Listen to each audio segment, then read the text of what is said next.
Welcome to the Seattle Investors Club podcast with Julie Clark and Joe Bauer, where we share the nuts and bolts of real estate investing from our 20-plus years in the industry. Sit back, relax, listen, and immediately take action. Are you ready? Here we go. Welcome to the Seattle Investors Club podcast, where we talk about the nuts and bolts of real estate investing. My name is Joe Bauer, and I'm here with my co-host, Julie Clark. Julie, how are you doing today? I'm all good, Joe. I am good in the hood. Enjoying this lovely Seattle fall weather. Oh, are you still getting good weather? You know, it's changed a little bit, but it's still actually, yes, it's still beautiful and nice here. It's not pouring rain. I see blue skies. So that's all we can ask for. It seems there was no, I get up at like 5:30 in the morning, and Buddy and I go out and get a coffee at our favorite coffee drive-through. And over here in the Ballard area, and I can tell what kind of day it's going to be by how much frost or how wet my car is or whatever. And it was dry as a bone today. So I think we must be a little bit warmer here today. Where are you at? I am outside of Chicago, Illinois, and it's been terrible weather except for yesterday when we went into the city and it was like 85. Weird. Yeah, it was beautiful. And then today it's back to the, I think low 60s maybe. It's really weird. Really weird. What's in Chicago? What parks are near Chicago on your national park tour? Yeah, there aren't any really in Chicago. We just have some good family friends that are in the area. So on our way to the next park, which is outside of Cleveland, who would have thought there was a park right outside of Cleveland, but there is. We're just stopping in, hanging out with some friends, and we'll move on later this afternoon. Cleveland. So are you chasing weather at this point? I mean, are you going to get to a point where you got to go to warmer weather, head south maybe, or what? Yeah, we will head south, but that's not going to be until we have a camping reservation in Acadia National Park, which is in Maine. Ooh. It's like the 23rd of this month. So we looked at when the fall colors were supposed to be on average the craziest or the peak. And we set a camping reservation for that. So we're working our way there.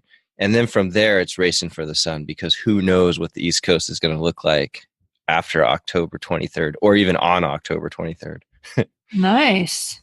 That is awesome. I haven't really actually been. I've been to like New York, New Jersey, Florida, and out that way. But I've never been to Maine or Vermont or anything like that. So I'm jealous. Once again, I'm jealous.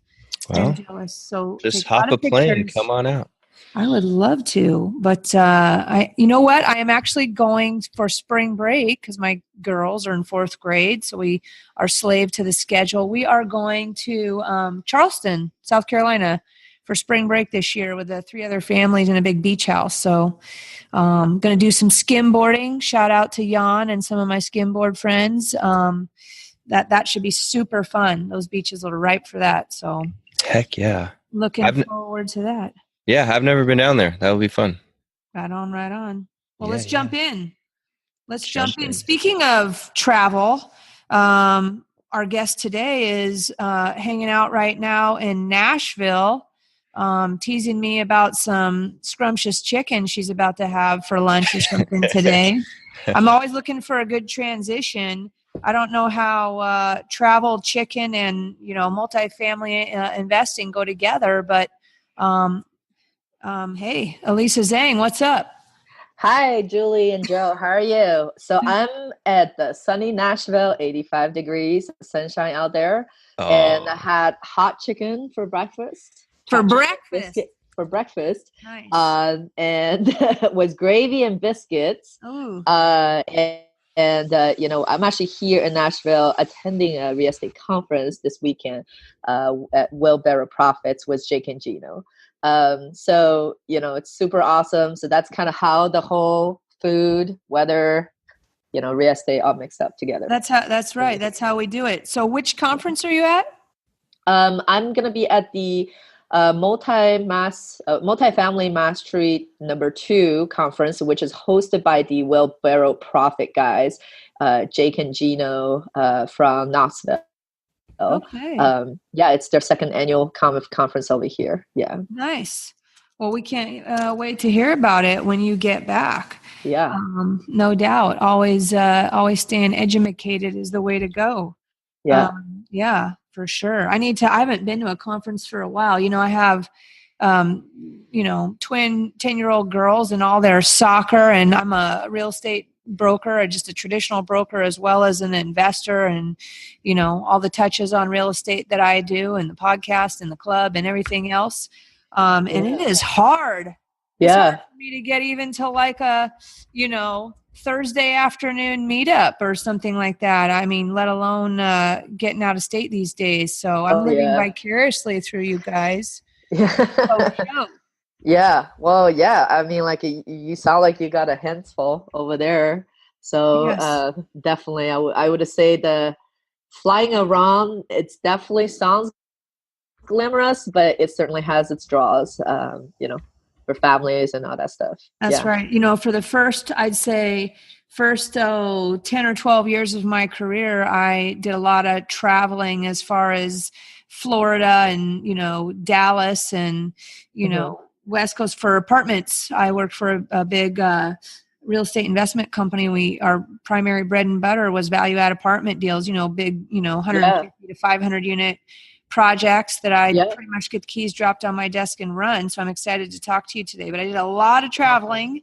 And yes, it sounds good for about the first year or two. And then, I'm good to go after that. So more power to you guys for getting out there. And thank God for like webinars and you can buy some of that stuff these days. But let's do it.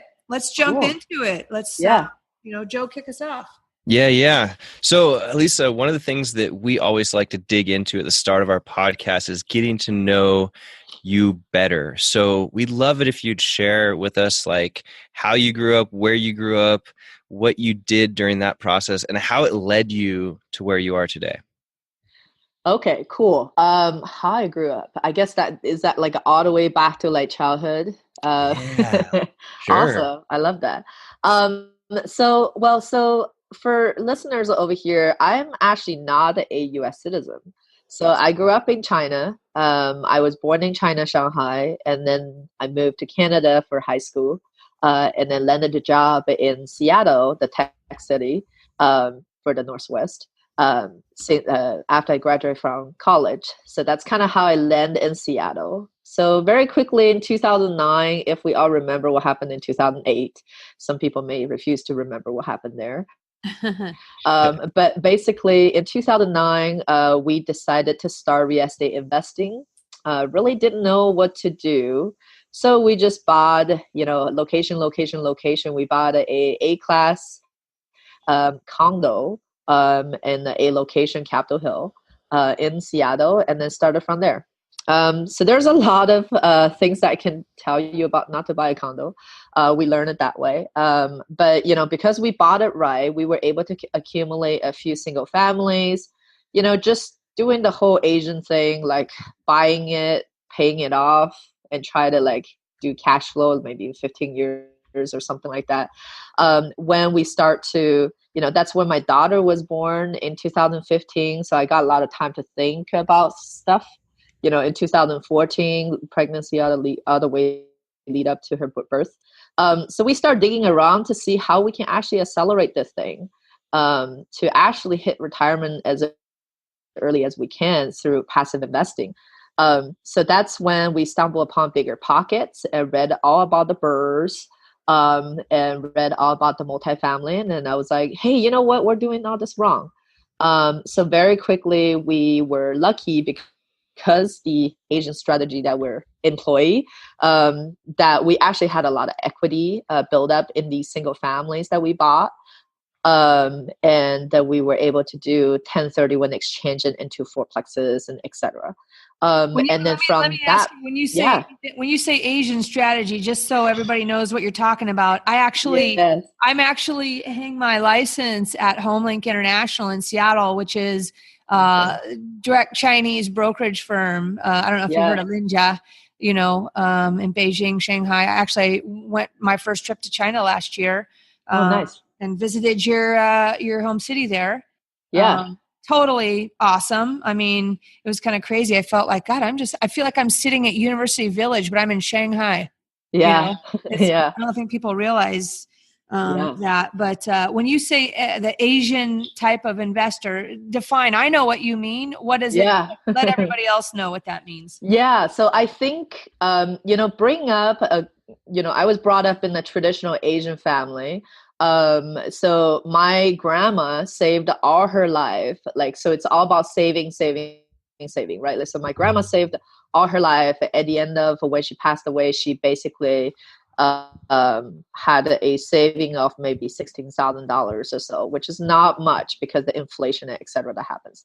So that's the number one Asian mentality, which is saving all you can. And then the second part is if you bought something, you buy it in cash, or you try to pay it off as much as you can, so that eventually you own it free and clear. So that's the Asian mentality I was kind of talking about. So it's really about quickly paying it down or paying it off or buying something in cash and then just hold it forever. And I think, I have put a lot of thoughts around that thinking. And I think largely has to do with how real estate works in China. It's mostly through appreciation. There's no like rent income, like the income to purchase ratio is just ridiculous. It's like a 1%, right? Cash flow if you were to buy a property in Shanghai and try to rent it out. So to them, like a majority of that gain is coming from appreciation. So part of that Asian mentality, I think it's also connected with that.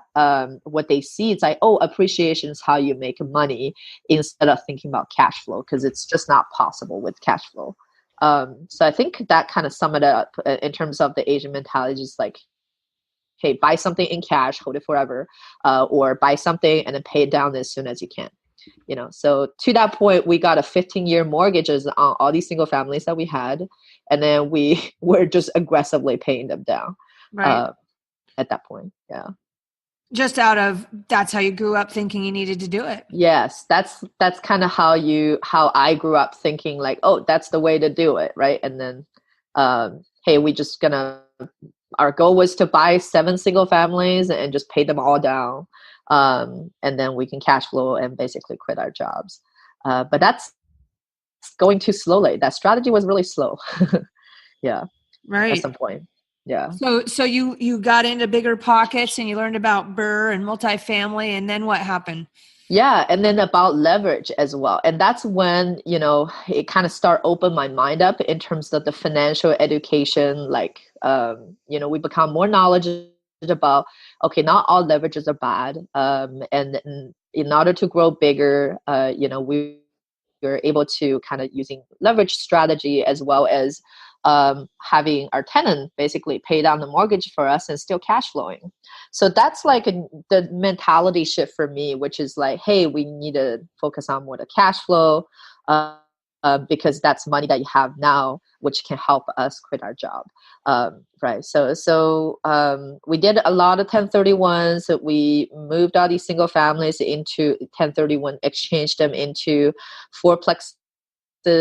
And basically from there, 2 years later, I then was ready to do a commercial multifamily because we've done couple of the fourplexes with value add strategies. So we go in and we renovate the units and then up the rent. In some cases, we were able to double the rent in Seattle because, between 2014 and 16, it was kind of a crazy time. And we were ready to do a commercial building, a commercial multifamily. So I found this 12 unit, and actually I had 3 goals when I first doing that project was, one is I want to get a commercial loan because that's for listeners who never had a commercial experience, getting into commercial world. It's kind of like a big boys clubs where it's like, hey, you don't have this badge, you don't have a multifamily already, nobody's going to lend to you. So that experience was really important. So that was goal number 1, which is getting a commercial loan. Let me ask you, did you feel that when you went to go for your commercial loan, which means 5 units or larger, for those of you who are newer, 1 to 4 units is still under residential loans. Once you get to 5 or larger, you're looking at a different type of loan, which we're calling a commercial loan. Did you feel that because you had owned and had experiences with the smaller fourplexes and stuff like that, that was checking the box for that commercial lender? Did you feel that is, do you think that's a required stepping stone to go to buy like a 10 unit, that you should own the smaller properties on the residential side first, simply because it's checking the box for the lenders? Or no, I don't think that is required, but I think what is required is that building that relationship and demonstrate that you understand how to run a multifamily building, whether it's being triplex, fourplex, or something bigger, to the lender. So I mean, how do you demonstrate that though? If you first purchase as a 10 unit, you partner with somebody? Yeah, so I think there's a couple ways to go about it. One is to partner with somebody, and two is you could have 5, 6 single families, and you self-manage them, and can show them to say, hey, I actually self-manage these, and then showing them the resumes on you understand how to manage tenant, you understand how to manage the contractors, etc., for remodeling, etc. And then sometimes, I hate to say this, is also talking the lingo, be able to kind of tell them hey, in the conversation, the banker size you up pretty quickly. They would say oh, the DSCR, they always have these banker terms. Know your glossary is what we're saying. Yeah, know your glossary, I think really helps. And the other part is also, I've actually never done it, but I do know friends who has kind of leaped from that single family to multifamily space, just from a 1 to 10 or 11. They basically kind of created a portfolio for themselves and just showing these are the single family I own. These are experience I had managing them, and then give it to the bank. Well, let's highlight on that for a second, because, property management, as we all know, is the worst, least thankful, least rewarding part of owning real estate, right? It's not fun. Some people may love it, but what I'm hearing you say is there might be a strategy for people getting started, who might be more of a push towards you thinking about managing your own properties, even for a little while, just to get that onto your resume. Right. If you are looking to step up into the bigger properties, as almost like a strategy in order to build a faster path and an easier path to get there. That you don't be so quick to hire that property manager, simply for the reason of building your own, you thinking forward, right? Yeah. People tend to think this is, I'm talking about this. Remember I said Mark and Albert and I are having discussions, and love to loop you in. We're talking about some of our local investor friends, and, really wanting to focus on how to assess your current borrowing position, and how to strategically and forecast how you're going to get into the next lane as a borrower. Right. And people don't think about stuff like you just mentioned, like manage your own properties. If you've never bought, a fourplex and you only have single families, manage them for a little bit yourself to help build your resume for the future of when you're going to want to step up into the next level. Yeah. And the other part that is very important is to build that relationship. And your first commercial loan is likely going to be a credit union sponsored loan, or what they call a portfolio loan. Because credit union knows the local market the best. So sometimes they can be a little bit more generous in the inexperienced part. So building that relationship was really important. For me, was building that relationship. We bought the place in beginning of 2017, but we start negotiate at the end of 2016. But we being kind of in touch. I've been in touch with this guy from BCU commercial lender since the beginning of 2016. So that's been a year of buildup of that relationship. And how do you work? How do you start that relationship? I actually just cold called in this case, believe it or not, and I was connected with Seth, And then he's a young man that like really, really helpful. So over the time, because we're looking at the property already, and I've been telling him, hey, here's my financial situations. This is what we want to do next. And we're looking for property to buy. And then along the way, that was not the first property that we put an offer on. We had him assess a couple of the properties before, like basically sizing the property, just estimate what kind of terms we can get before. So over that, we kind of build a relationship.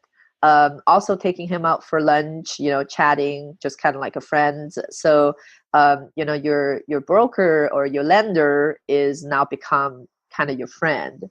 And really that is one of the best relationship you can build with your lender. And I second that wholeheartedly. And another great relationship is everybody should have a relationship like that with their title rep.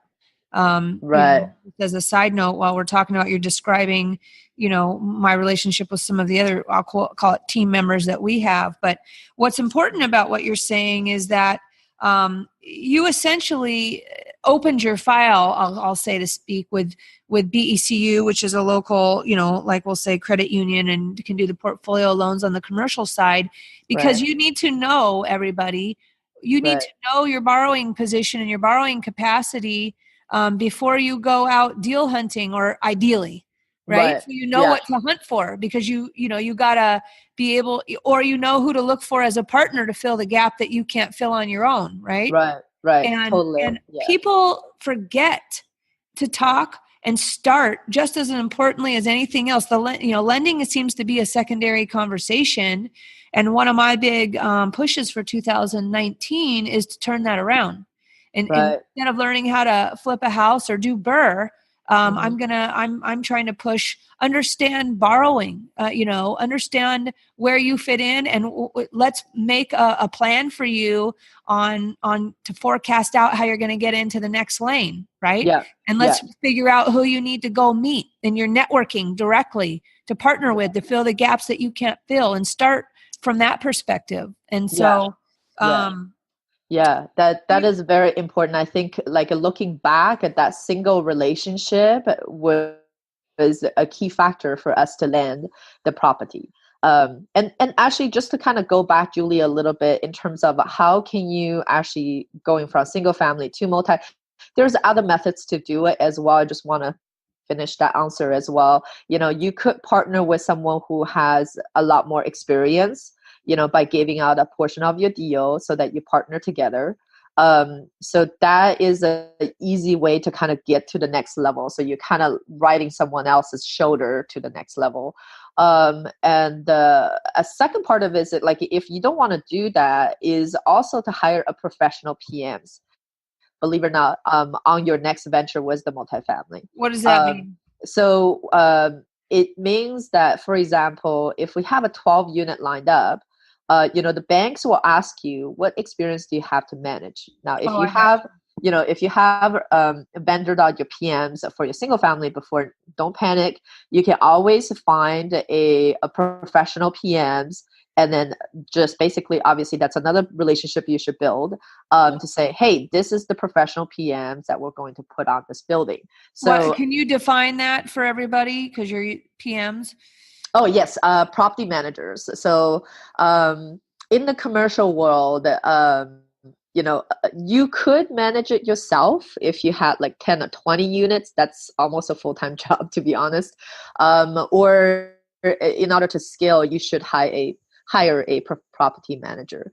But basically, by partnering with your property manager, like by hiring them, essentially, you can tell the bank, hey, I actually do have a professional property manager lined up for this property, and this is our business plan, right? Because the mentality shift from a residential to a commercial is, now I'm running this as a business. You should always run everything as a business, but let's face it, in the residential world, you can get away without having like a super clear business plan or etc. for a little bit. But in the commercial world, imagine you're going to the bank, looking at the interviews and whatnot, and then basically you will present them a well thought out business plan. Like, here's a building that we're running. This is our strategy. We want to take the rent to this way. And here's a professional property manager that we hire to help us to execute this. And then know that when you lend the money to me, I'm not the person who's going to be like really like managing this professionally, because I have someone who's an expert on this as well. So kind of leveraging that, the property manager experience, their portfolio also helps you in terms of lending that commercial loan. Right. And you know what the truth is, for those who've been around, and is that managing a 20-unit building is actually harder than managing like a 125-unit building. Yeah. Because the efficiencies and the economies of scale are not there. Yeah. It's difficult. Believe me, I've done both. So, or own both. And I would much rather, like I said, it's just those inefficiencies at that size on the management and the payroll and the this and that are tougher. So absolutely. I can agree with you more, Julie, on that, because now I'm actually doing larger apartment buildings about syndication and partnering. We're now doing like 150 units to 250 unit buildings. And for sure, like these actually cost me way less time than, the small apartment that I still own, that I don't self-manage them. I have property manager manage them.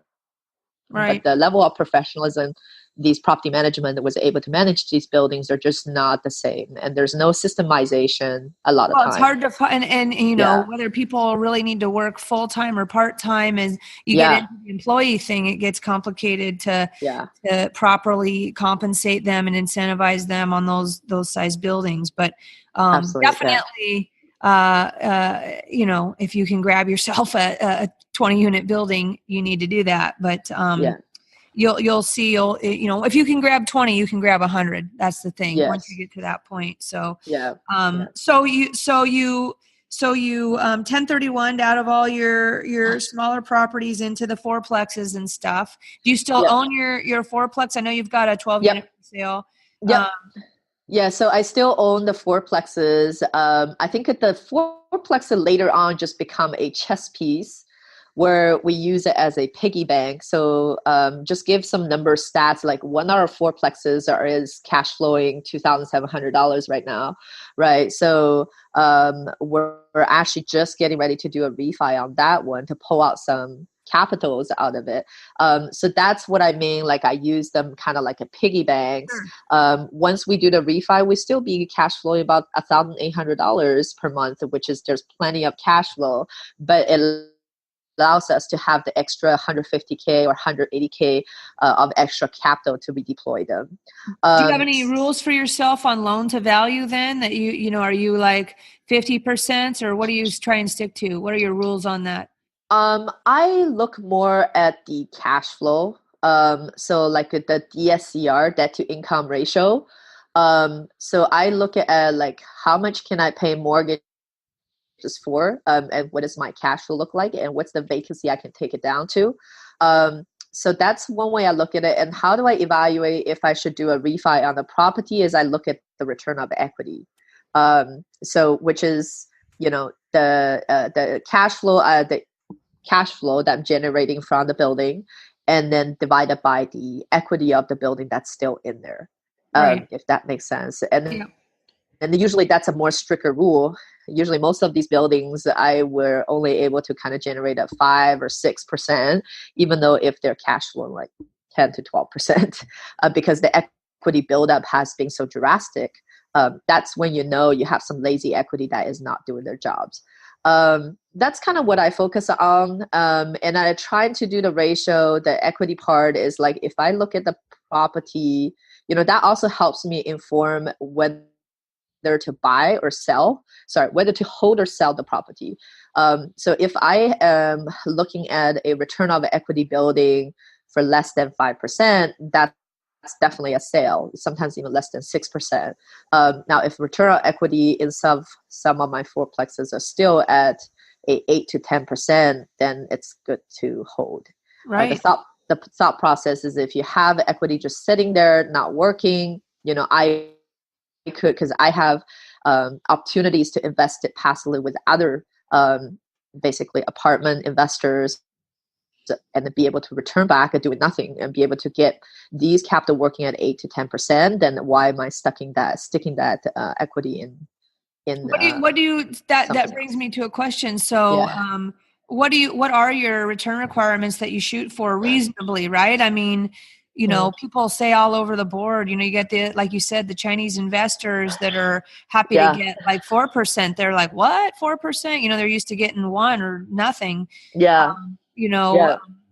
But for you, being around the block and knowing what's reasonable and what's not, because you're looking at deals all the time, probably across the country, what type of stabilized returns are you, and I mean stabilized, right? Because there's a lot of numbers in between. Once you get stabilized, where are you looking to sit as far as your returns go? Yeah. So I kind of more tend to look at the average because I also take the ramp up period into calculation because if I don't want to be in a property that is ever negative cash flow, if that makes sense. Yep. So you wouldn't see me doing a lot of like a D class, like basically deferred maintenance, huge deferred maintenance buildings. So like it has to be something that already cash flow right now. So when I look at the average returns or the stabilized return, I'm looking at the 8 to 10% of cash flow. Again, the expectation has been readjusted because the market where we at. So the 8 to 10% cash flow annually is what I'm looking at. And then a total investor return, like basically total return back to me is that I can, double my money in 5 years, either get 80 to 100% profit in 5 years for the spend of the project. That's what I look for when I invest passively into a property. Yeah. Nice.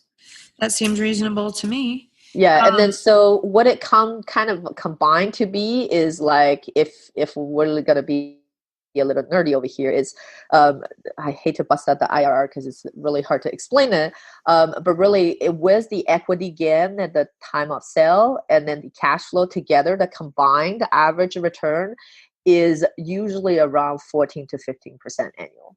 Right. Yeah. The reason that is it definitely beats the stock market. Yeah. Right. No doubt. And are you currently you own both in Washington and outside of Washington State? Yeah. So all my portfolios in Washington are pretty much owned 100% by me. And you don't want to talk to my bookkeepers. It should tell you I'm a nightmare to work with these bookkeepings. I am getting a bookkeeper. I have just hired a new bookkeeper, so I'm really glad that I was able to do that. So all my local portfolios are basically majority of owned by me or 100% owned by me. All my out-of-state portfolio, when I actually did the jump springboard to start investing out of state, the scalability, the stuff that Julie, you were talking about, the scalability, all that stuff come to my mind because I want to diversify my money in different projects, right? And then be able to kind of manage that more systematically. So that's kind of how I started, investing passively and actively participating in syndication, which is pull people's money together to buy larger apartment. Yeah. So let's talk about that. So you have two things going on. You are an investor yourself in other people's. Yeah. Would that be other people's syndications then? Yes. I guess. Yes. Right. Yeah. So far I've been focusing on syndication. Just a little bit definition on that is a hot word that gets thrown around quite often, but really simple. It's pulling people's money, raising capital, pulling people's money together to buy something. It could be large multifamily, which is what I specialize in and what I invested in. It could be mobile home parks, self-storage, new development projects, and etc. Based on the risk difference. Like there's a different risk involved in different types of project, obviously. Could also be a startup, like a tech startups and whatnot. But basically that's what syndication is. And so I specialize and I invest in so far only multifamily, but I am thinking about branching out doing mobile home parks as well. Yeah. Right. That's I think everybody's sort of spreading their wings. I think everybody's boring with flipping and realize, it's kind of still just another day job and all the stress and everything. It's people are definitely coming out of the woodwork, which is interesting, right? In regards to multifamily and that, other things, like you said, mobile homes and self-storage and, we're looking forward to hearing more about those types of investments. We actually have Ryan Gibson that we're going to get on here on the podcast pretty soon. Yeah. Ryan's awesome. Yeah. Ryan's awesome there. Yeah. Looking forward to that. But, so when you're doing your out-of-state investing, is that through just how are you meeting, these other syndicators or other investors, or is it kind of guru level type participation, that some of these gurus now offer, the ability to sign up and get in maybe their deals, or how do you go about networking out of state? Yeah. So that's actually when we decided going out of state, that's when I started doing the research. And I think one of the really good venue to meet other people is through national conferences that are educational. And I know, again, goes back to the Asian rule. We always, the Asian mentality is always like, are you scamming me on something? So, I've never signed up for any guru program before, so to me, it was kind of like, no, like everything you can do it yourself, or, that was the mentality when I walk in. But then I start meeting, I start listening to these podcasts, just like you guys, your podcast. There's also other podcasts out there. For example, Joe Fearless has a podcast there. I kind of really like the Will Barrow Profit podcast. That's kind of how I found these guys. Jake and Gino, they basically own their own portfolio. I think the portfolio must be like $50 million already or so. But they really talk about the day-to-day, how to operate multifamily. Given that I have a multifamily, I was kind of focusing on it. That podcast was really appealing to me. So then I attended, a couple of the conference. They put it on nationally. And that's my kind of first experience, like traveling for conference, etc. Actually, also shout out to our local event maker, Taro Yarber from Fixated. They put in an awesome, badass. See, I can never remember the name, but it's really long. But it was badass. Northwest, the Northwest Badass Real Estate Investor Conference. Mouthful.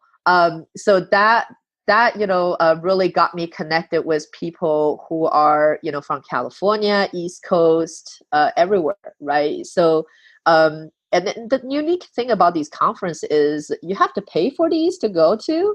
So, and also the airfare sometimes. So if someone has actually paid for the airfare to get there, then they're more focused.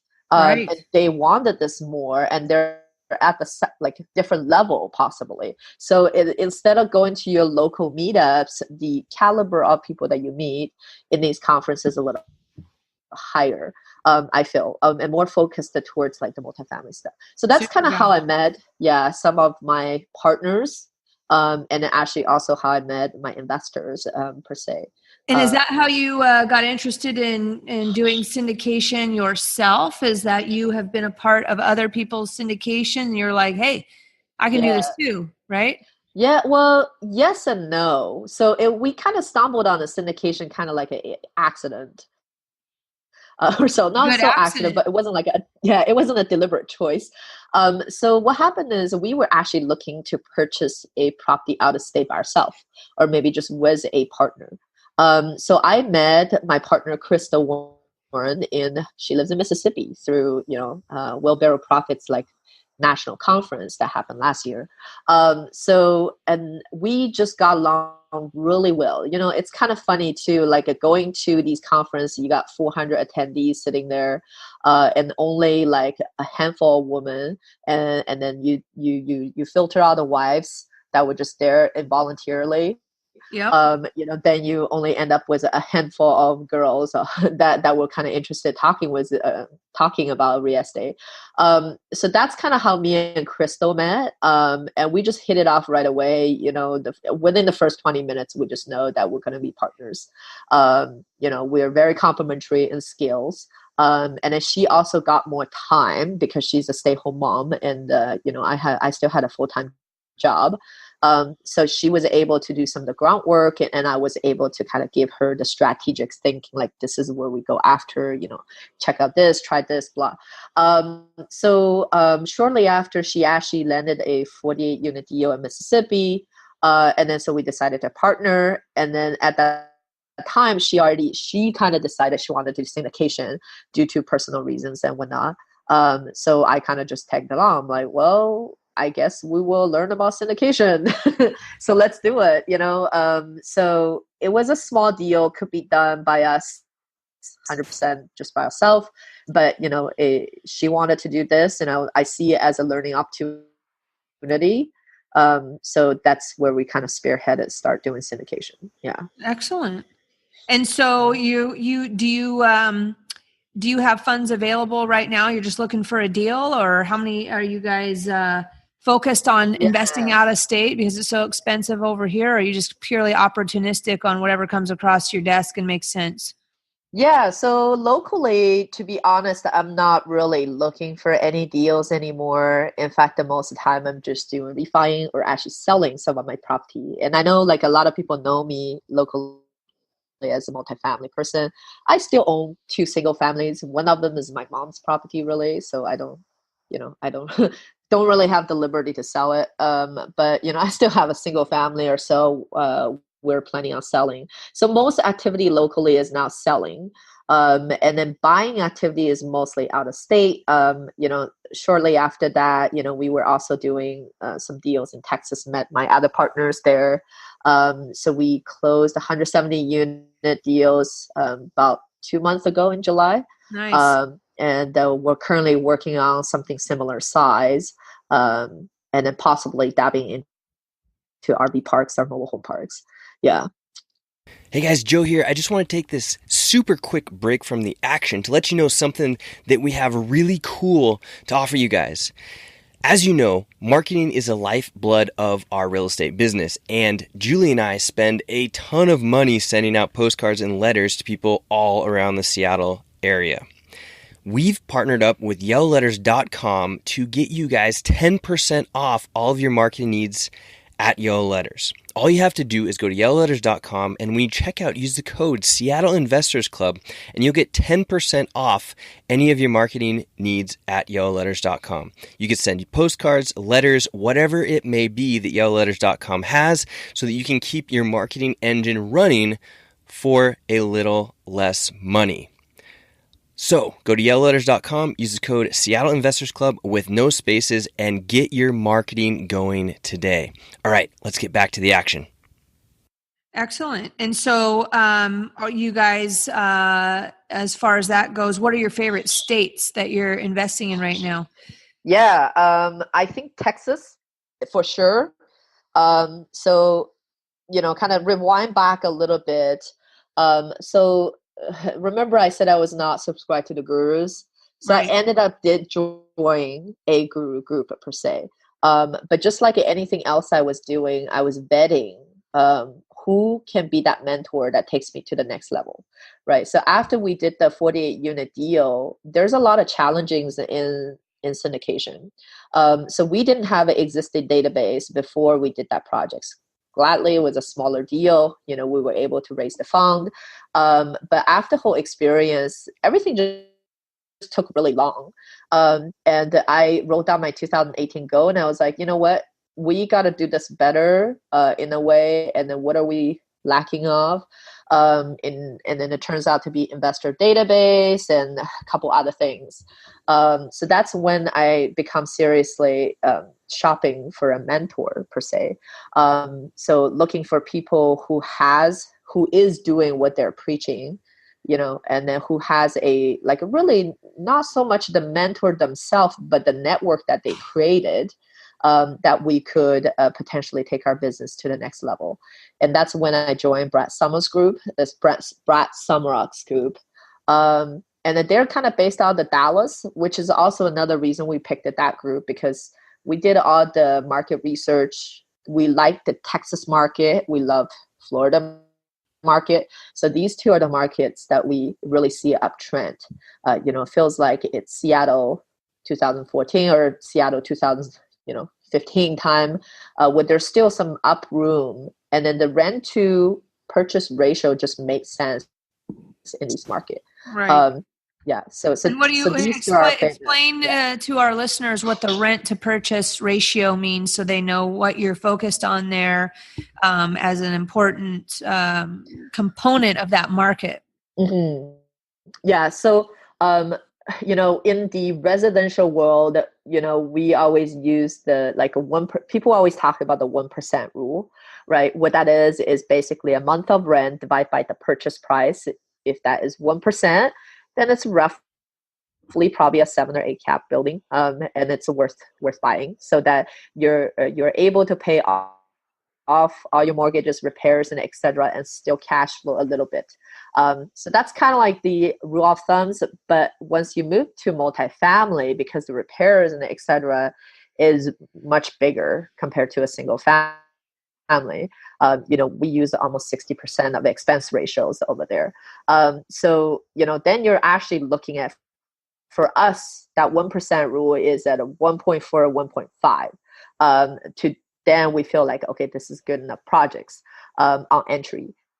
So in Dallas, giving an example, the property that we just purchased last time was $61K a door, and then the rents we're seeing them at $900 to $1,000, right? So there's a little bit more room to kind of play over there.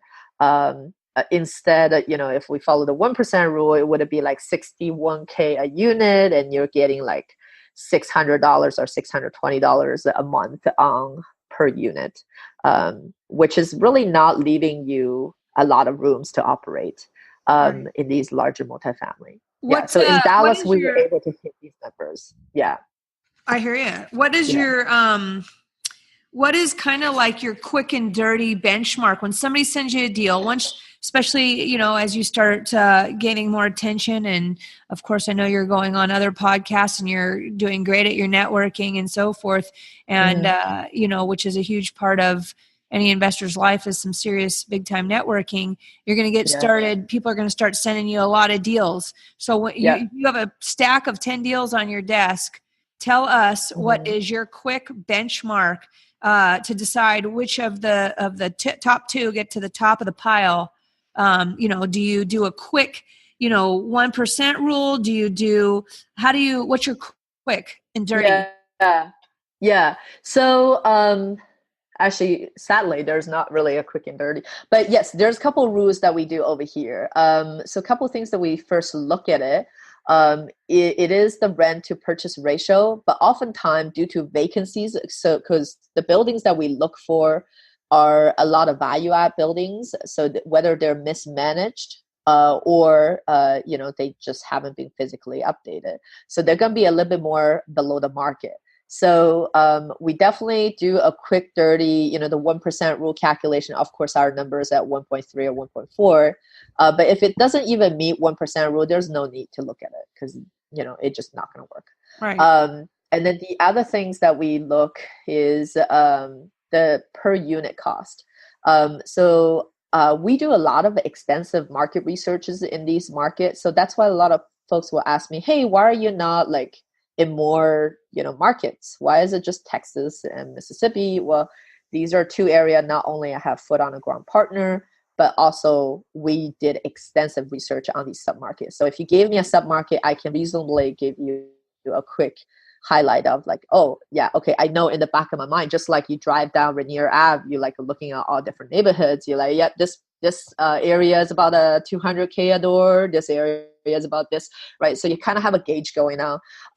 So the unit, the price per unit is one of the other measure that we kind of look, and we know the neighborhood would it be would it be selling at a 75K a door, but it's selling at 61K a door. That's a good deal, right?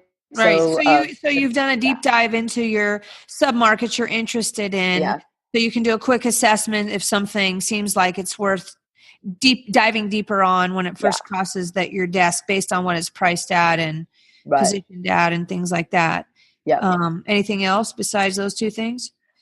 Usually just these two things, and then it's the spreadsheet. So we have a underwriting spreadsheet where, I have a quick light version that I've created on top of the more complicated version. So the quick light thing that I put in is basically has an estimation based on per market, what's per unit expenses going to be roughly.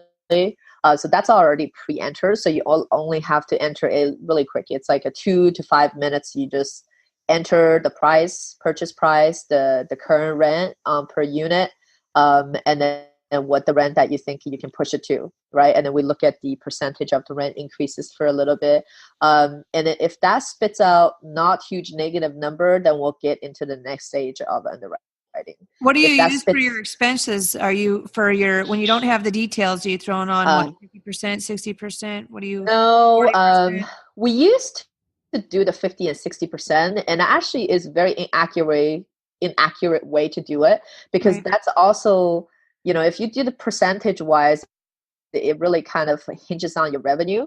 So in a value added opportunity, you could be, discounting the expenses because the incomes were lower than they're supposed to be, but the expenses don't really reduce, right? So so we found that to be not super accurate. So what we right now do is per sub market, we work with our property manager very closely. So after you underwrite a couple of deals carefully, you have a really good gauge on the range of the expenses, in the units of hundreds per unit, right? So like we know in Houston, it's ranged between $5,800 per unit to $6,300 per unit expenses in a particular neighborhood. And we know in Fort Worth, it could go down to $5,000 to $5,400 per unit.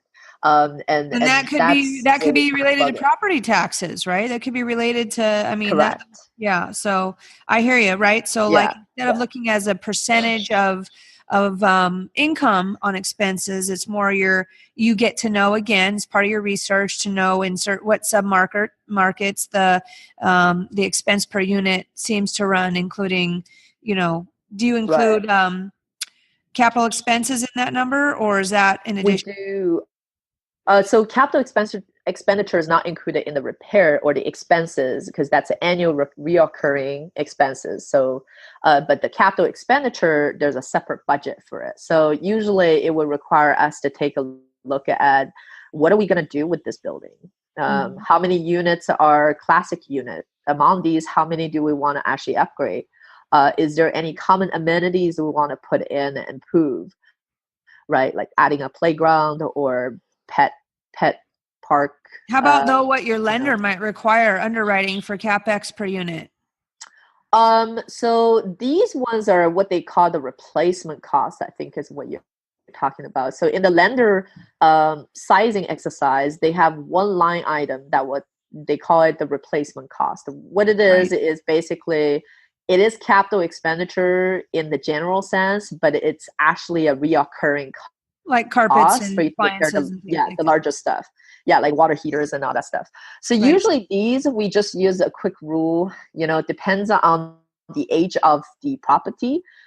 We put it anywhere between $250 to like $300 per unit. And that usually suffices. Yeah. And the lender would usually ask for about at least $200 per door. Yeah. Right. What about on the lender side? Are they using in those markets? Are they using for underwriting vacancy? Right. And how do you always use like a rule of thumb that you're going to use 5% for your underwriting on vacancy, or is it 7%, or what do you do to protect yourself? Yeah. So the underwriting that we use to project our investor returns and our project returns are very conservative. These market, though, they're at the vacancy around 5 to 6% right now. we look at the historical. So historical, we pull CoStar report, for example, and then they will give us a historical vacancy. So in our underwriting projection, we use 10. So in a market stabilized vacancy, we use 10 instead of the 5 or 6 that the market is producing.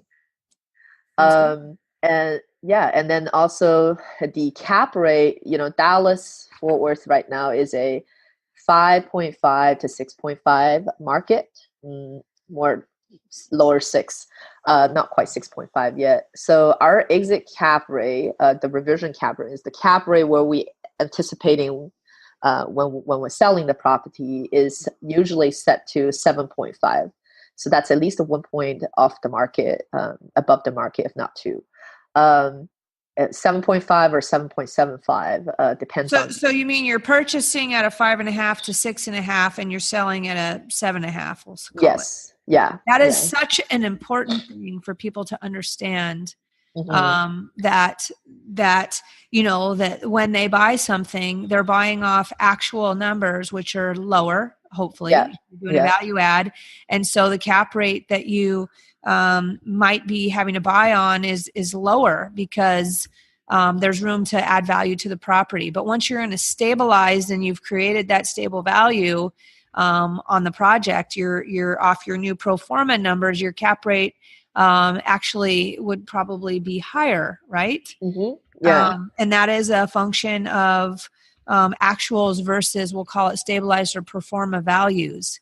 And we have too much to talk about today in regards to dive all into that, but you guys all need to understand the difference of when you're buying on actuals and you're selling on, stabilized numbers, because there's a difference.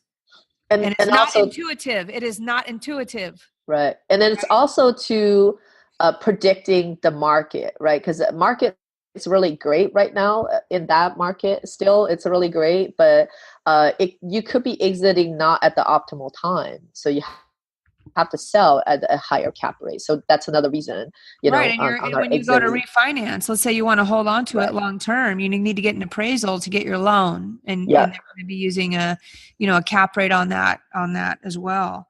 So let me ask you, from your perspective, what is the hardest part about multifamily, the most challenging that you find about multifamily investing? Is it finding the deal, or I don't think it's raising the money once you know what you're doing. I don't even think it's doing the necessarily the rehab. What do you think's the hardest part? Actually, Julie, to be honest, all 3 parts are hard, in my personal opinion. I think certainly for me, and individually, everybody has different skill levels and what they like to do. Individually, for me, was to find the deals. It's a lot harder, to kind of get kicked off and establishing yourself and earning the trust of the brokers where you don't live, in a state where you don't live. That becomes really challenging. Operation wise, I feel like I got that figured out because I do have experience, but I also partner. For me, is I would not do a project if there isn't a foot on the ground partner. So that person will kind of serve as a eyes on the ground, a person who can drive to the property if needed on a daily basis. And we're not even talking about your property manager, right? Or are we? Is that property manager? No, we're not talking about property manager. Partner, right? We're talking about partner who actually also put their own money. So all the properties that we syndicate, we all put our own money in there as well, right? So it's a partner who has a vested interest in the project, part of the general partner. So their job is they're kind of doing the more eyes on the ground activity. So checking on your PMs locally. If we're doing value add, the remodels, so checking on the project progress, or did they really say what they installed? Taking pictures and etc. So I feel like that is very important.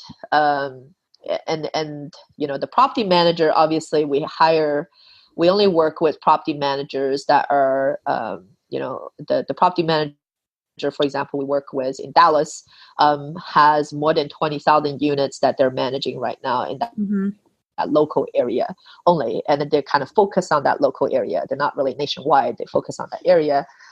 So for each market, we have a different property manager in that caliber helps us managing that. So then they help hire the payrolls and etc. And helping manage the property. They also help doing some accounting as well as coordinating contractors to do rehabs and etc. So the property management team that you hire is actually managing the rehab from the day-to-day basis, right? And you guys are as a management or as an ownership team, you're overseeing that, but you're hiring your property management company to actually execute your rehab plan. Is that correct? Yeah, that's right. Yeah, that's right. Okay. That's important for people to understand that, how important the property management team is in the execution of the value add part, right? Yeah. And so how do you compensate them? Do you compensate your property management team? Because they're not partners. They're not partners. Do you compensate them like upon a successful refinance, let's say, which is probably the goal on the value add? If not a sale, do they get bonused for that? Or how do you do that?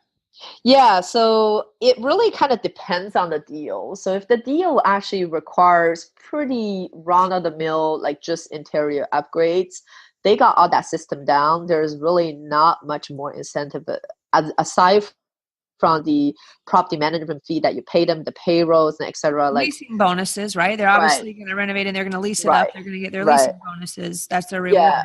Well, because the property management income is based off the revenue they generate, so there's already an incentive built in terms of the percentage of the take that they're taking. Now, we do have leasing bonuses on projects are particularly tough to manage. For example, when we're turning tenants, so we are taking over that like building, and then they may have crimes possibly on the property, or like tenants that we don't want to be on the property, and we have to kind of going through a massive re-tenanting effort.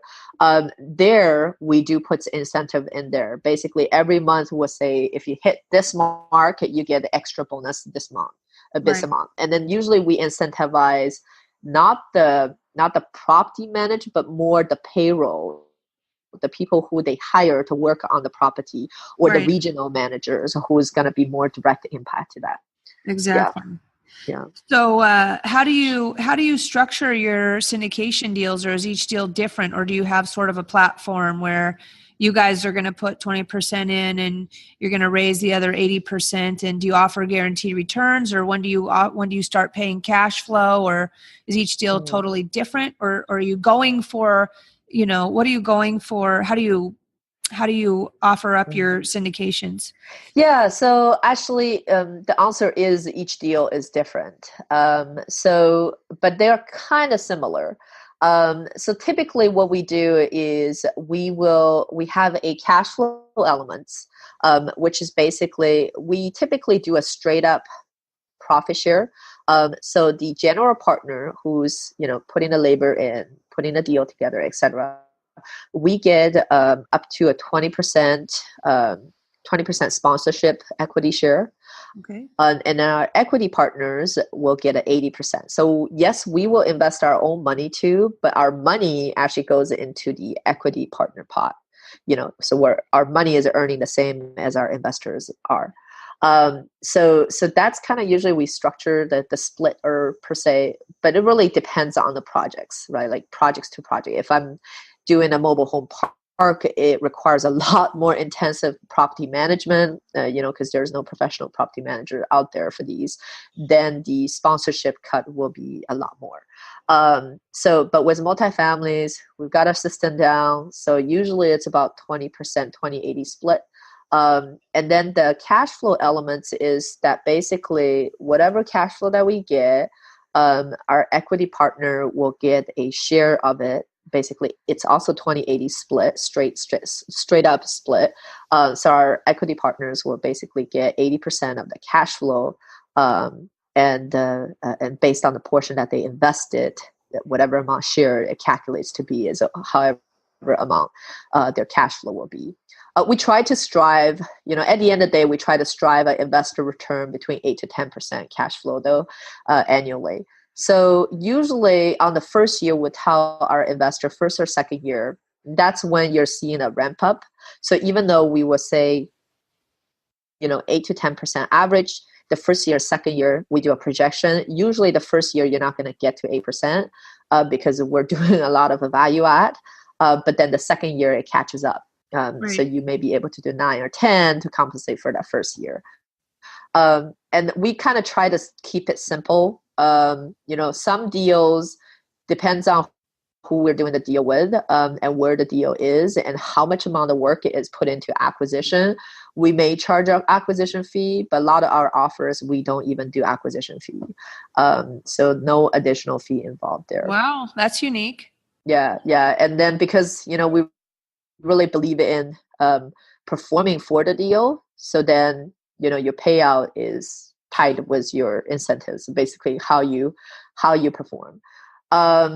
Do you guys charge an asset management fee? Yeah. So there is an asset management fee involved. And usually it's about 2% asset management fee. And that's off the revenue. Yeah, that's off the revenue. And usually it's kind of the change. And also, by the way, all these travel that we're doing to see the property, I go to Dallas at least once a month. All these are just covered by our own personal expenses. They're not part of the deal because it's getting hard to say which project you're going to assign these travel to. Right. So we usually just cover that personally as well. So the asset management asset management fee helps to ease that a little bit. Yeah. Do you limit the percent one investor can purchase on the investor side? We don't. We do. There's a maximum invest amount, and the projects that we do are typically more than $10 million though. So in order to get a substantial share, someone has to be like investing $1 million into the deal, right? So if we have a partner who's doing $1 million into the deal, we may want to open up the consideration to see if there's special structures we can structure for them, so that they can take advantage of 1031 exchange programs and whatnot. But again, so far we don't have any investor that is investing such a big amount, because one thing I keep on teaching my investor is you may want to diversify your investment. So one of the beauty about investing in syndication deal passively is that you're able to diversify your investment. If you have $1 million, you can invest in 20 projects, which will give you a much more stabilized portfolio versus putting all that into one project. So far we haven't run into the max number, but we do have a max number, and then usually it's no more than 50%. Well, it changes when you go to put your permanent loan on, assuming you're going to do a long-term hold, right? Or what is your investment strategy? Are you holding? You have like a 5-year look or 10-year look out there? Yeah, we do a 5-year projection. We are starting to see maybe a longer projection because of where the cycle is right now. Right, exactly. So it really kind of depends on the deal, but typically what we do run on the meal is that we project a sale. So our goal is not to hold it and buy our investor out for most of the multifamily stuff. Our goal is generating that equity and then sell it. Because here's the thing, right, Julie? Like, if I'm telling you, hey, I can generate, 8 to 10% cash flow every year, but if we sell it in 2 years, we can double the equity, double your money, or we can hold it for 5 years and continue cash flowing forever. Which one would you choose? Like, if it was me, yeah, which one would you choose?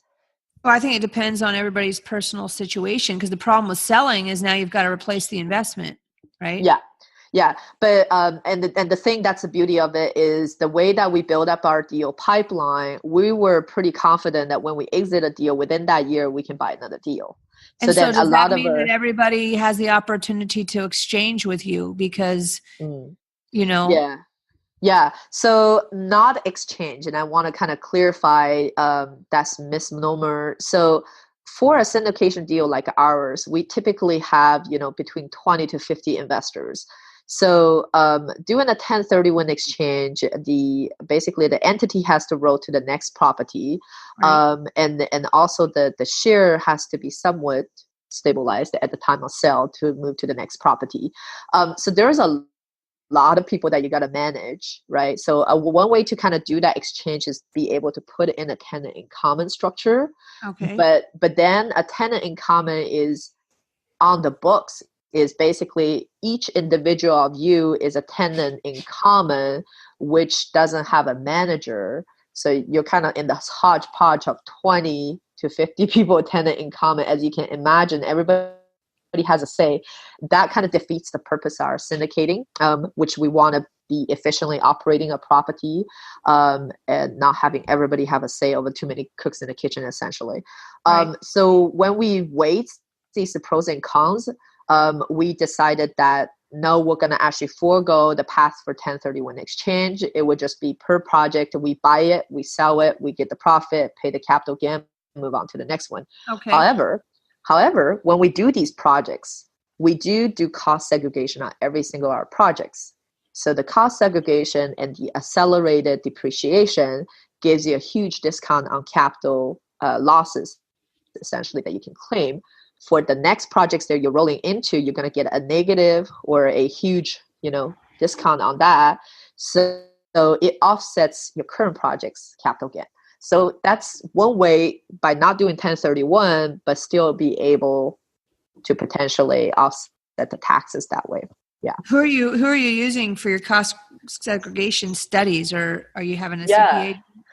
No, we use this company called Madison Title, and to be honest, in every state we use potentially a different team member. We do like to use Madison Title because they're nationwide and they're very cost efficient, and they also withstand at least 24 audits already. So they have never lost a battle with IRS. So that's kind of what we look for. And Madison Title is based off Dallas, Houston, Dallas to Texas.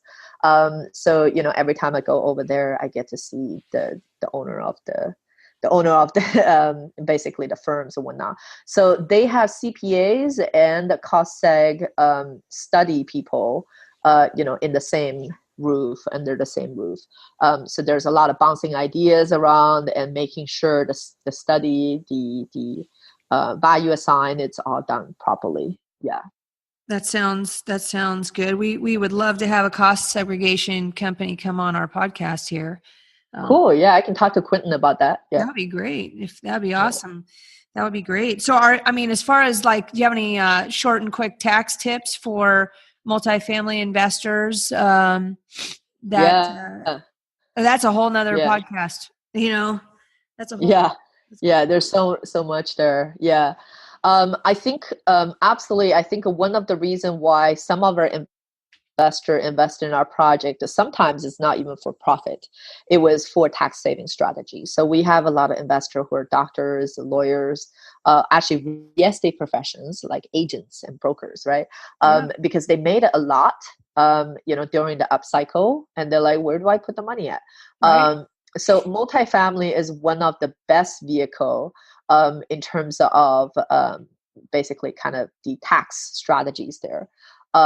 So like one of the things that happened last year is in September, Trump has announced a new tax law, which is what they call it accelerated depreciation, which basically, pretty much all your interior improvements can now be segregated, can be cost segregated or, depreciated at the 10-year speed. Usual depreciation speed is about 27.5 years. So that's almost triple, right? Triple the speed and triple the depreciation there possibly. So definitely if you own a property, it doesn't even have to multifamily, it can be single family. If you have put in substantial capital expenditure, it's worthwhile to have a cost segregation person come in and do a quick quote on whether or not makes sense to do a cost segregation and then accelerated depreciation. And then the kind of the sweet spot, it really depends because these things kind of cost money. But with Madison Title, because their cost was so reasonable, we were looking at the property that's worth more than 750. It may make the cut. 750K, it may make the cut. Okay. So if you have a property that's over 750K, you did substantial capital expenditure to it. It may make sense if you plan on hold it longer, like more than 3 or 5 years, to do a cost segregation on it, or just simply get a quote. The quote's kind of like free to get. Right? And how do they charge for the cost segregation? Is it based off of kind of like tax appeal, the savings, or is it a flat fee, or what is it? I think it's a flat fee. It's not a flat fee, but they evaluate it on like, I think it's the number of like basically how much work they have to do. I think it's probably like based off a hourly rate or so and the project rate. So it's a combination of the two. I mean, we did most of the projects. They're all pretty similar in cost, but certainly a 168 unit is different than like a 4 unit doing. Have you heard of anywhere that has a cost segregation? Does Bigger Pockets or something have a cost segregation worksheet that people can download? To help them understand, where they're spending their money and what might be available for that accelerated depreciation. So why this is important, guys and gals out there, is that depreciation when you own multifamily properties is a non-cash balance sheet, we'll say, expense, right?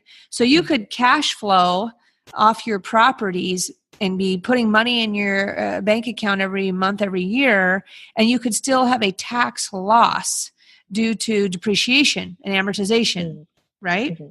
And then, it's a beautiful thing. You're like, what? I'm not having to, pay any taxes. I'm getting all this money. But the thing that everybody needs to keep in mind that Mark Canton and I were trying to remind everybody of is when you go to sell a property, you have to recapture that depreciation write-off, right?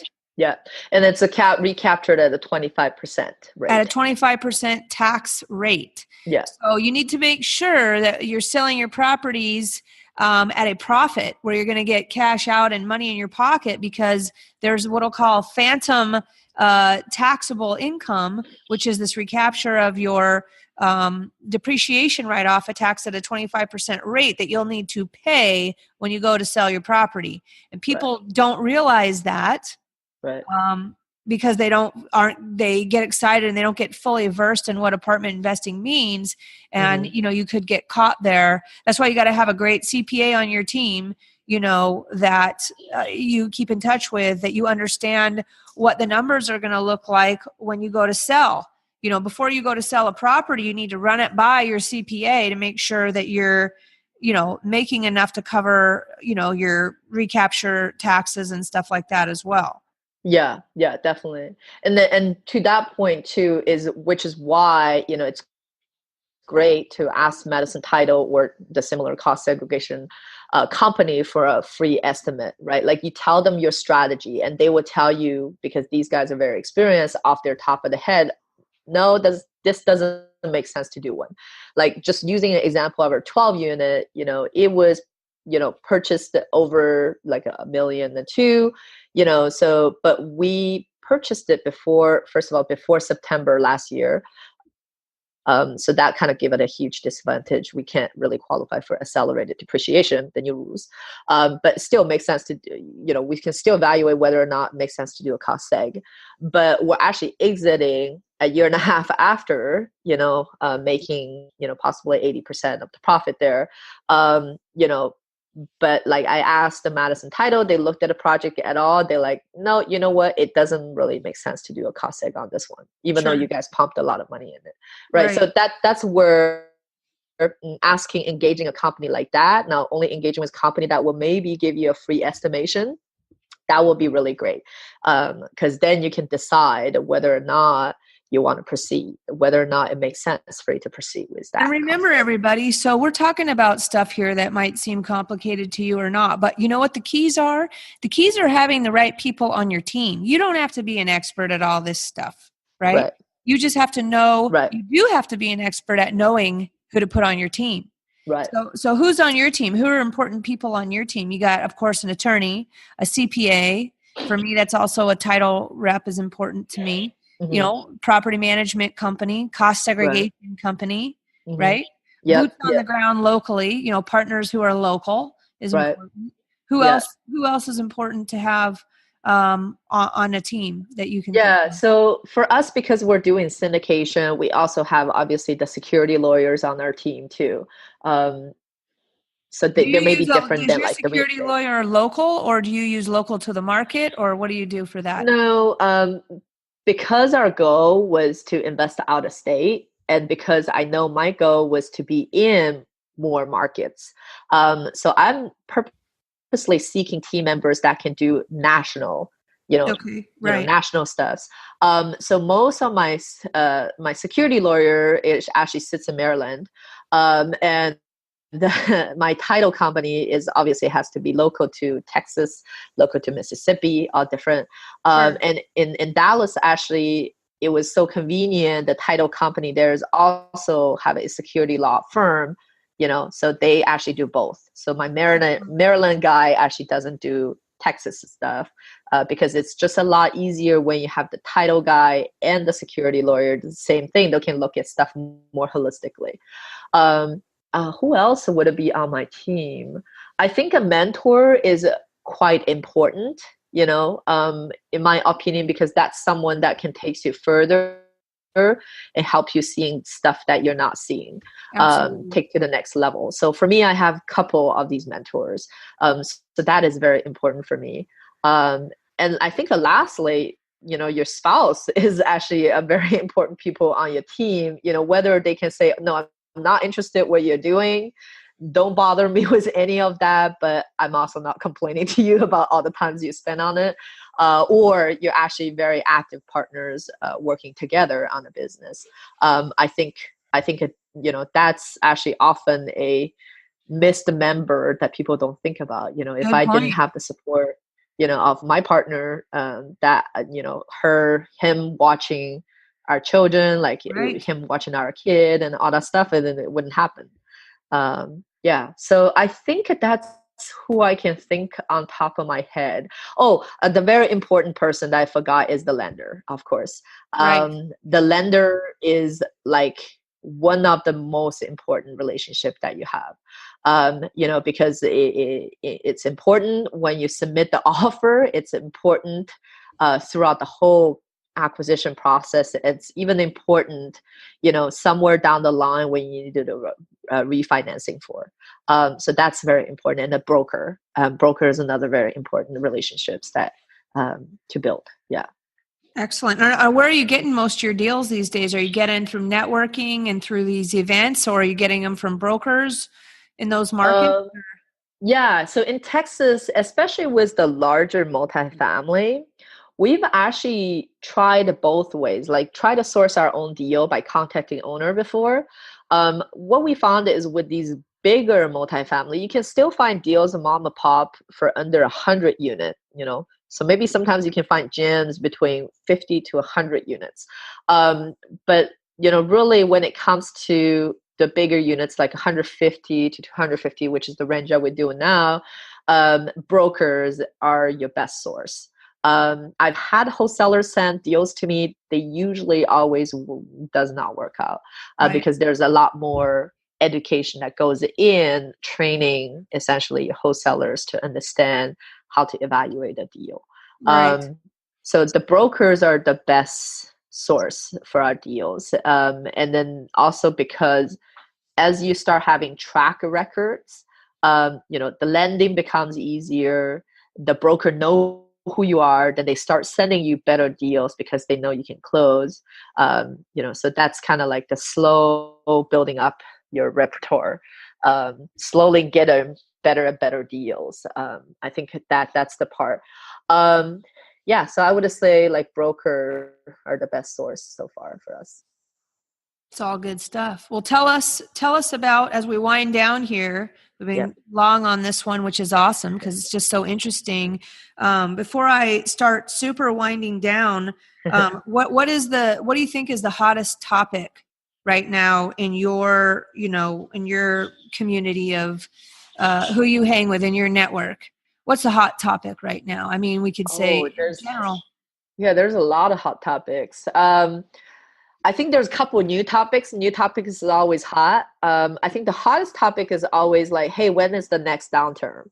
Right? So like folks get it really nerdy, start interpreting oil barrel prices, Yeah, there's Fed some rate nerdy prices, stuff, right? Yeah. how they related with the economic downturns and etc.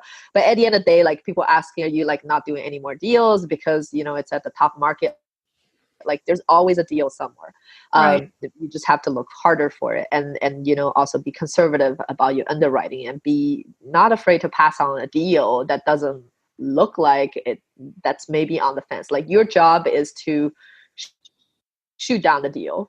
If it's a deal like after you dissect it multiple ways still works, then go for it. So I think where the economic cycle are, and when is the next downturn is definitely Do always the you hot have topic. a source what's your favorite resource to review current market conditions, or is that hyper local for you in each market, or do you look, macro sort of, or what do you use as a resource for that? Yeah, so I don't do too much macro. It's more the local. So looking at, and it's multiple sources, for underwriting, how to fine tune out data sheets, we use CoStar reports, which cost money to pull. And for also, the brokerage actually gives really good forecast and summary of what happened last quarter and then the trend going forward. So, the SVN, Marcus Miller Chap all publish quarterly reports on how multifamily is doing. You can kind of drill down to a sub-market as well. For a hot market like Dallas and Fort Worth, there's data on it. And Houston, there's data on it, right? So Seattle, there's data on it. So we use a lot of these free reports. It's free, but you have to provide your information to them. So that's kind of where I get most of the readings from, aside from just driving around the neighborhoods. How about besides economic forecasting, what other topics you think? Cost segregation, maybe? Yes, tax strategies. That's a huge thing, because when you hang out with multifamily investors, look, like some of these deals we have to put in up to $400K of hard money down, like just up in the front, so people who you're handing out are people who has a little bit wealth. So of course, for wealthy people, the hottest topic is always tax saving. So tax saving strategies. So cost segregation, actually the newest topic was about opportunity zone. So it's really funny. The property I'm selling is an opportunity zone. The property I'm buying is an opportunity zone. So I'm all opportunity zoned up.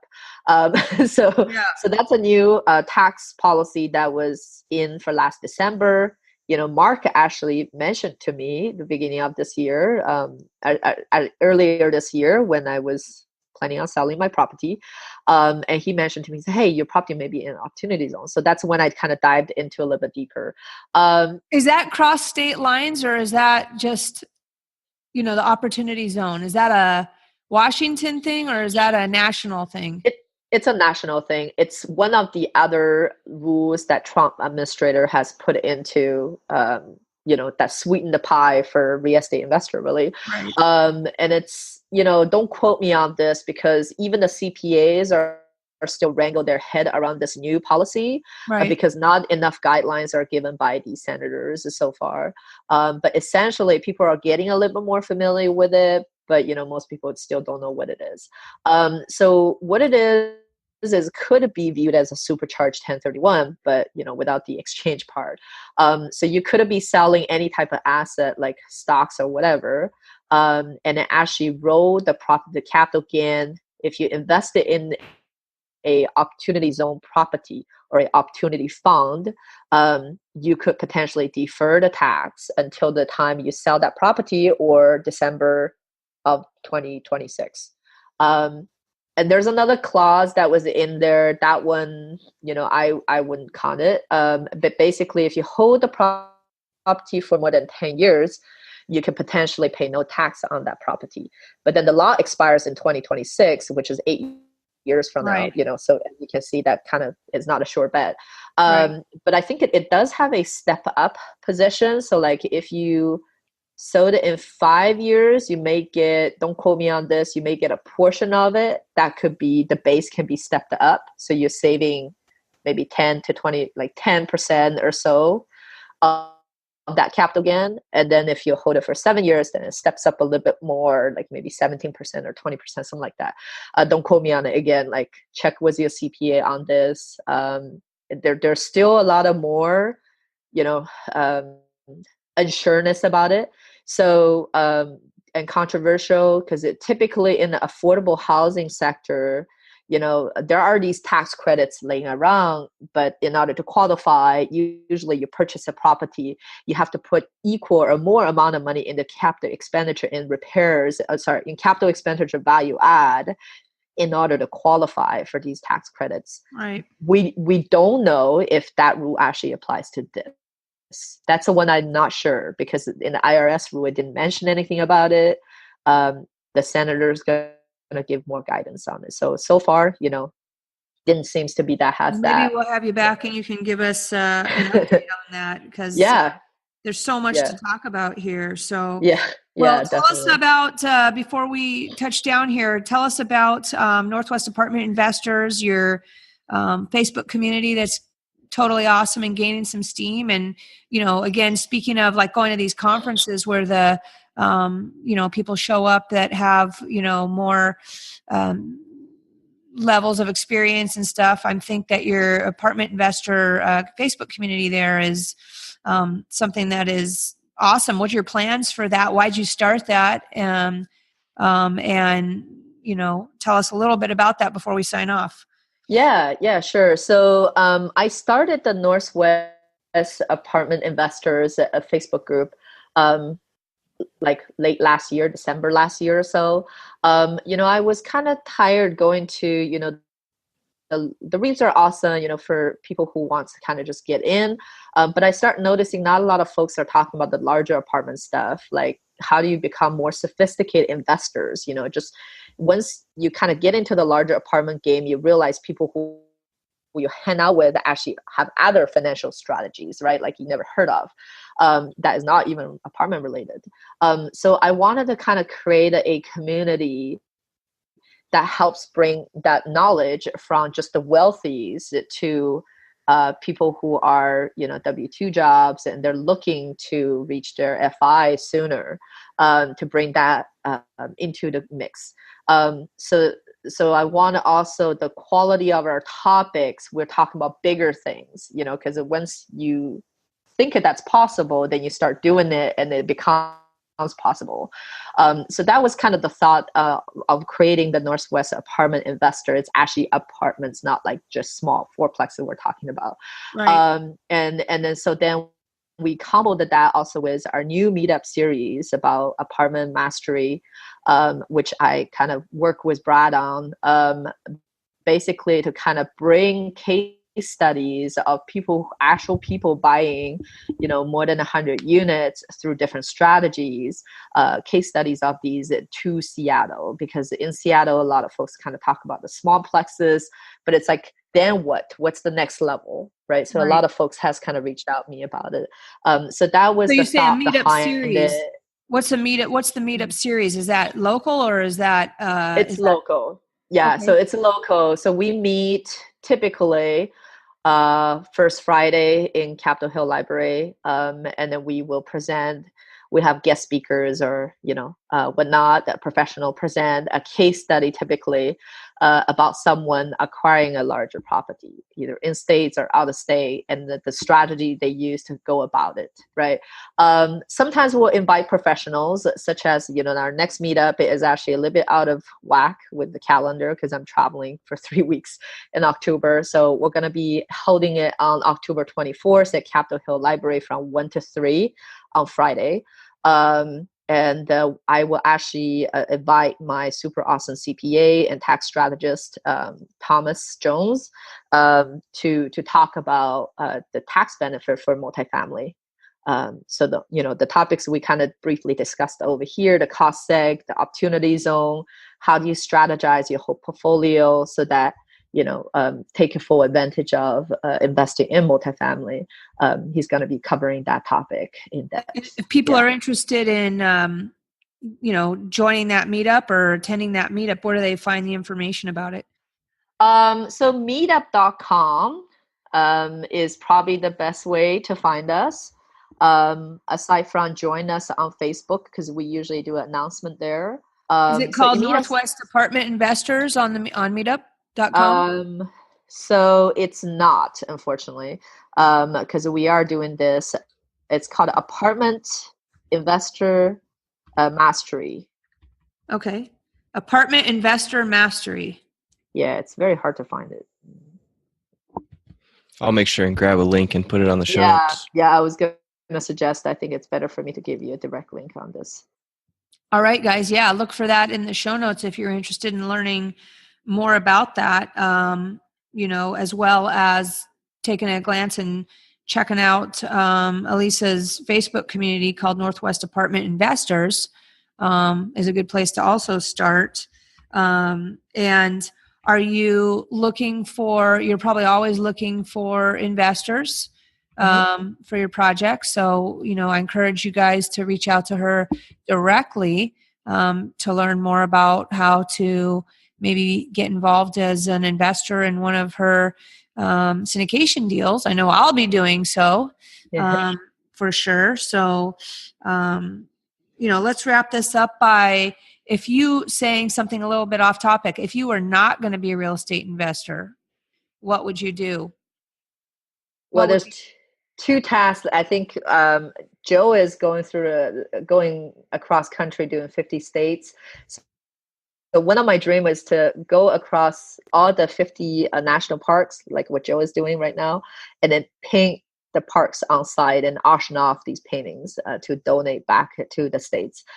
So that's one of the things that I want to do. So painting, I would say painting and traveling is what I want to do. And the other part I feel really passionate about is creating a financial education system for youth, to kind of really create a channel to learn financial educations for our kids, even starting from preschool age. I'm on board with that. If you start pulling something together on that, count me in, put my name on the list. Awesome. Awesome. I'm talking about doing that at school, where my kids go to school, creating some sort of program there. Yeah. Yeah. Would definitely love to know more. I probably start the process from interviewing people like you, and then kind of start gathering these stories that way. Yeah, because my daughter is still very young, 3.5, right? So I don't have a lot of experience there. Yeah. Give me a call anytime. All right. So wrap it up. Tell us lastly, do you have any good books that you want to recommend to anybody while we wrap this up, and then we'll sign off? Yeah. So there's a couple books. A lot of people ask me, where do I start if I want to start doing investing in an apartment? I would say one of the classic is David Lindell's Invested in Emerging Markets. So that's a very great book to kind of learn the glossaries, know how the basic calculation works, and etc. And the other book, personally, I've been kind of listening to recently every day is Grant Cardone. So I think there's a book called Sell or Be Sold.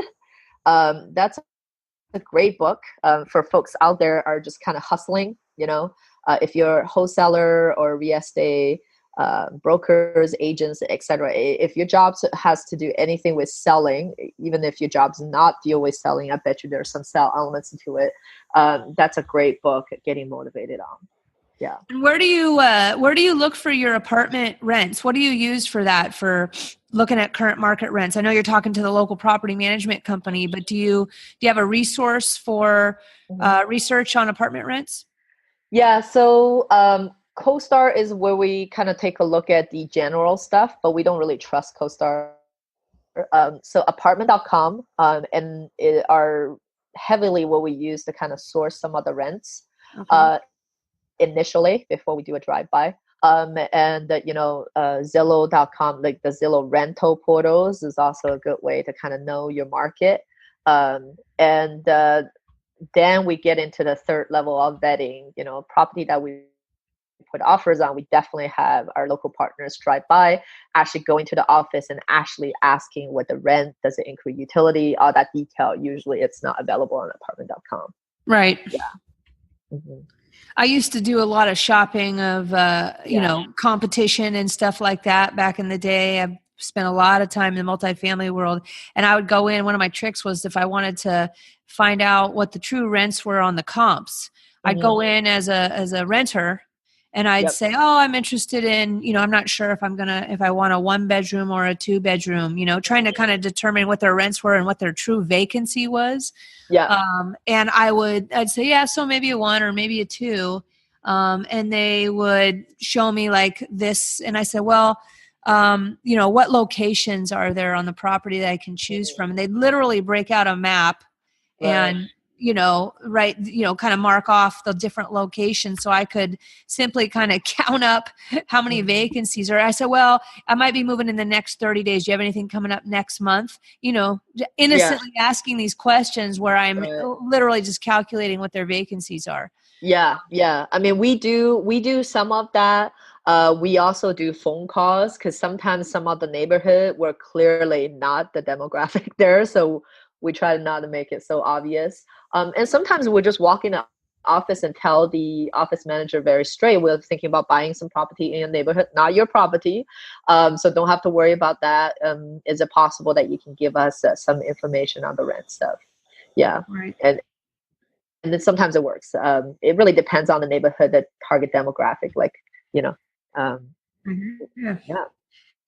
I hear you. Well, awesome stuff. I mean, so I could talk to you forever. I think this has been one of our longest podcasts just because such a hot topic. And, this is where everybody wants to be. I mean, if you're currently flipping homes and all that stuff, that's great to build up a pot of cash, but you'll realize soon that, you're going to want to get into the cash flow game. And obviously, ideally some value add to gain that equity and grow your wealth instead of just growing your fees. You want to grow your wealth. And, I'm an apartment investor myself. It completely allowed me to have an awesome lifestyle, even during the downturn. Didn't really even affect me because I owned apartments, that carried me through. So hopefully you guys all understand that it's, you can open your eyes and you can get started sooner than you think. If you just educate yourself about how to get involved, and that could be through partnerships, or a simple way to get started doing that, and just learning about the business so you can contribute something. But thank you so much. I look forward to having a one-on-one lunch with you, so we can talk more, and definitely want to get on your investor list myself. Perfect. I got some money that I need to place also. So awesome stuff. Have fun in Nashville. Eat a bunch of chicken and a bunch of yummy stuff for me. Well, and I'll make Joe do all the push-ups for me to burn off all that stuff. But all my hot chickens. Yes, exactly. Yeah, exactly. So Joe, where can they find us? Where can everybody find us and find a way to connect with Elisa offline here and get involved more in some of her communities that she's involved in and continue to be educated? Yeah, so we've got all the show notes at seattleinvestorsclub.com/52.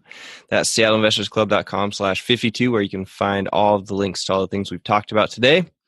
And if you guys like the podcast, we would love it if you'd give us a review on iTunes. Every 5-star review that we get helps us to get our podcast out to more people. So we would love you for that if you could do it.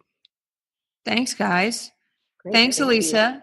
Thank Have you, Julie fun, and Joe. and we'll see you when come back to town. Okay. Sounds good. All right. All right. Over and out. Bye. Bye. Thanks for listening to the Seattle Investors Club podcast. If you have questions that you'd like to have answered on the show, shoot us an email at info@seattleinvestorsclub.com. Now go out, take that action, and build that real estate business. Thanks for listening.